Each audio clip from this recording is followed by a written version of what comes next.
1.5 வருஷம் ஆச்சு இல்ல.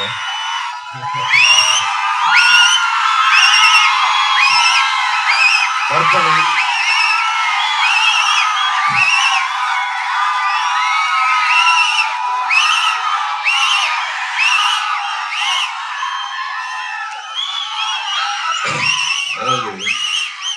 என்ன வச்சு பல கட்டுக்கதைகள், பல கற்பனைகள், எவ்வளவு விஷயங்கள் நான் அப்படியே பார்த்துக்கிட்டே இருப்பேன். ஒண்ணு சில விஷயங்கள் மனசுக்கு ரொம்ப ரொம்ப புண்படுத்தும், சில விஷயங்கள் சிரிப்பு வரும். அந்த மாதிரி தான் போயிட்டு இருந்துச்சு 1.5 வருஷம். நான் பத்திரிகையாளர்களை இன்னைக்கு வரைக்கும் சந்திக்கல. உங்க என் மேல கோபமா கூட நீங்க இருக்கலாம். அதுக்கு ரீசன் என்னன்னா, 15 வருஷமா என்னை சந்திச்சுட்டு இருக்கீங்க.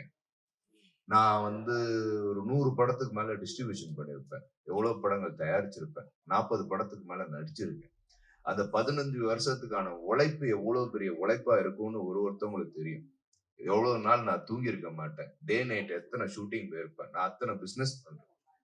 அவ்வளவு பிசினஸ் போயிட்டு இருக்கேன். எவ்வளவு பேர் எனக்கு தெரியாத அரசியல்வாதியே இந்தியால கிடையாது. இதுதான் உண்மை. எல்லாரு கூட அண்ணன் தம்பியா, பண்பா, எல்லா ஜாதியினர்கிட்டையும் அன்பா, எல்லா பழக்க வழக்கத்திலையும், எல்லா கட்சியினர் என்ன நினைச்சிட்டு இருக்கீங்க நான் ஒரு கட்சியில இருக்கேன்னு கிடையாது. எல்லா கட்சியிலயும் எனக்கு நண்பர்கள் இருக்காங்க. எல்லா கட்சியோட தலைவரும் எனக்கு நல்ல பண்பா இருக்காங்க. அதெல்லாம் இருக்கு.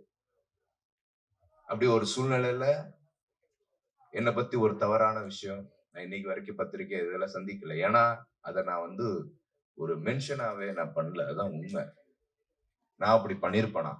ஒரு 15 வருஷம் அவ்வளவு உழைப்பு ஒரு நடிகர் லுக் ஆஃப் நோட்டீஸ் கொடுத்து ஏர்போர்ட்ல இறங்கி போலீஸ் கூட்டிட்டு போய் உள்ள வச்சு எஃப்ஐஆர் போட்டா என்ன நடக்கும் உங்களுக்கு தெரியுமா? அவ்வளவு விமர்சனங்கள், அவ்வளவு கமெண்ட்ஸ் பண்ணிட்டு இருக்கீங்க. யோசிச்சு பாருங்க என்னோட உழைப்பு என்ன இருக்கும், எப்படிப்பட்ட நான் மனுஷன். ஓய் இண்டஸ்ட்ரியில நான் கேட்கிறேன் பிரஸ் மீட்ல, ஒரு டைரக்டர், ப்ரொடியூசர், தயாரிப்பாளர் சங்க துணைத் தலைவரா இருந்திருக்கேன், நடிகரா இருந்திருக்கேன், நடிப்ப இவ்வளவு ஒரு செக் பவுன்ஸ் கேஸ் என் மேல இருக்கா? ஒண்ணு இருக்கா? எதுவுமே கிடையாது. ஒருத்தவங்க என் மேல குற்றம் சொல்லியிருக்காங்க.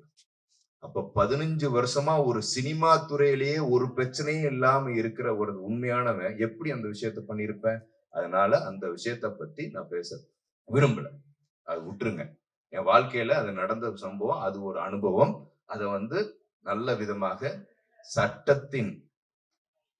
சட்டம் கொஞ்சம் டிலே ஆகும்.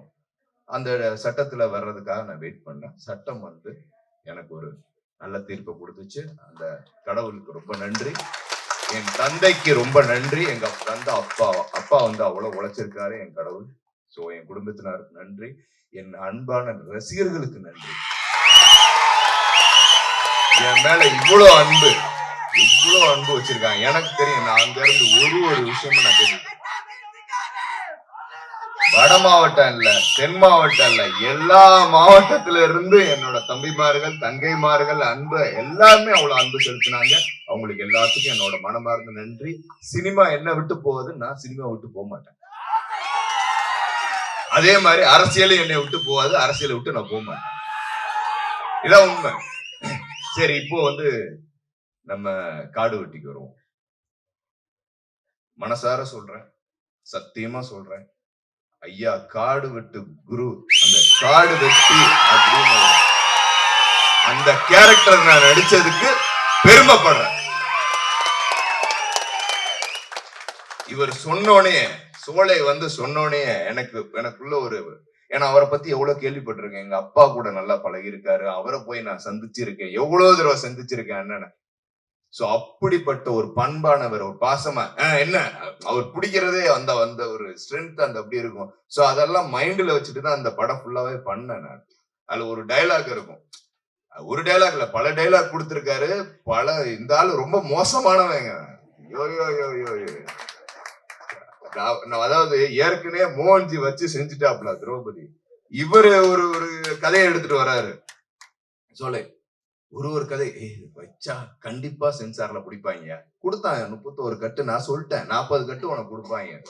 9 கட்டு கம்மியா தான் கொடுத்திருக்காங்க. ஆனா அதெல்லாம் போராடி இவ்வளவு நாள் அந்த கஷ்டம், அது அந்த ப்ரொடியூசர் சப்போர்ட் பாருங்க இவருக்கு.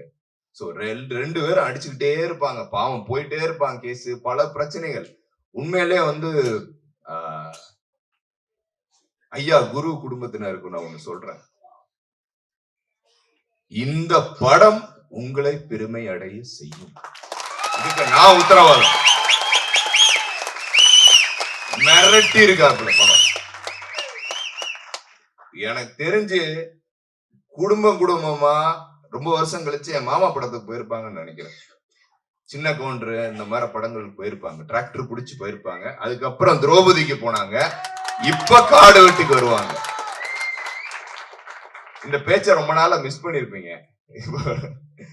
நான் பேசுறதே நான் விட்டுட்டேன். என்னென்னமோ கற்பனை பண்றதுனால விட்டாச்சு. போங்கடா என்னமோ பண்ணி தொலைங்கடான்னு விட்டேன்.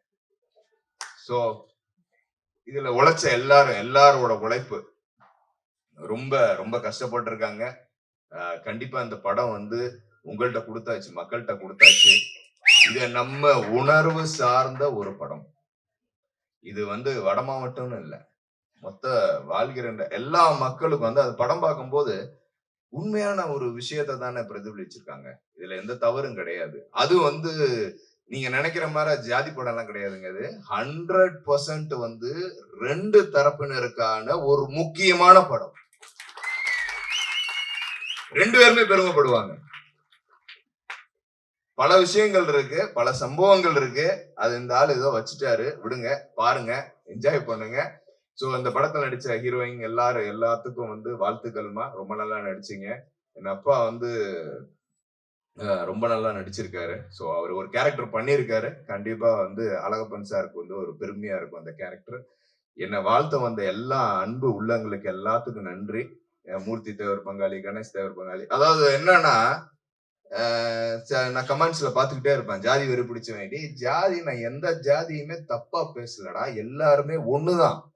அதுல எந்த இதுவே மாற்றமும் கிடையாது. அவங்க உணர்வு தானே, எல்லாம் உணர்வு தான். இதுல எந்த தவறுமே கிடையாது. அவங்கள பாதுகாத்துக்கிறாங்க, குடும்பத்தை பாதுகாத்துக்கிறாங்க, அவ்வளவுதான். இப்ப இந்த இந்த வட மாவட்டம்னா அவங்க குடும்பத்தை பாதுகாத்து அந்த பாதுகாக்கப்பட்ட பெரிய தலைவன் தான் காடு வெட்டியார். அது போன்று எல்லா சமூகத்தில இருந்து அவங்க ப்ரொடெக்ட் பண்ணிக்கிறாங்க. இதுல எந்த தவறும் கிடையாது. ரொம்ப சந்தோஷம். இங்க வருகை தந்த அனைவருக்கும் என்னோட மனப்பூர்வமான நன்றி. முக்கியமா வந்து மியூசிக்கை பத்தி சொல்லியே ஆகணும். இவன் ஒரு சேட்டை பிடிச்சவன். இவன் லிரிக்ஸ் எழுதும் போனே ரொம்ப கான்ட்ரவர்சியா எழுதி கையில கொடுத்தாப்புல. சோ இனிமேதான் உனக்கு லைஃப். எமோஷனுக்கு எல்லாம் சினிமால இடமே கிடையாதுப்பா. நீ அழுதாலோ வச்சாலோ சினிமால இடமே கிடையாது. நாளை காலையில் நம்ம செத்தா கூட கழுவி வச்சு போயிட்டே இருப்பாங்க. That is cinema, that which I have seen. உண்மையான உணர்வுபூர்வமான சினிமா மக்கள் இருக்காங்க. இந்த பத்திரிகையில வந்து 5% என்னை பத்தி தப்ப போட்டாங்க. 95% பத்திரிகையாளர் எனக்கு போன் பண்ணாங்க, சுரேஷ் நீ நல்லா வேண்டா, நீ ஒண்ணும் பண்ணிருக்க மாட்டாங்க. அந்த ஒரு அன்பு. அதே மாதிரி நீ சினிமால எமோஷன் ஆகாத, உன் திறமை மிகப்பெரிய திறமை, உனக்கு மிகப்பெரிய திறமை. அதுவும் சாதாரண பாட்டு எல்லாம் நீ போடல. நீ வந்து காடு வெட்டியாருக்கு பாட்டு போட்டிருக்க. நீ ரொம்ப பெருசா வருவ. ஸ்ரீகாந்த் தேவா சார், அது தேவா, ஸ்ரீகாந்த் தேவா சாரெல்லாம் கிடையாது, அது சிங்கக்குட்டி. அது சிங்கம். எப்ப அந்த வெற்றின்னு ஒரு பாசிட்டிவான ஒரு மனிதர், நல்ல மனம் கொண்டவர். சோ அவருக்கு இன்னும் பல வெற்றிகள் தொடர்ந்து வந்துகிட்டே இருக்கு. நேஷனல் அவார்டு இல்ல, ஆஸ்கார் வரைக்கும் அவர் போவாருன்னு சொல்லிட்டு இவரை தந்த எல்லாருக்கும் என்னோட மனமார்ந்த நன்றி. So audio launch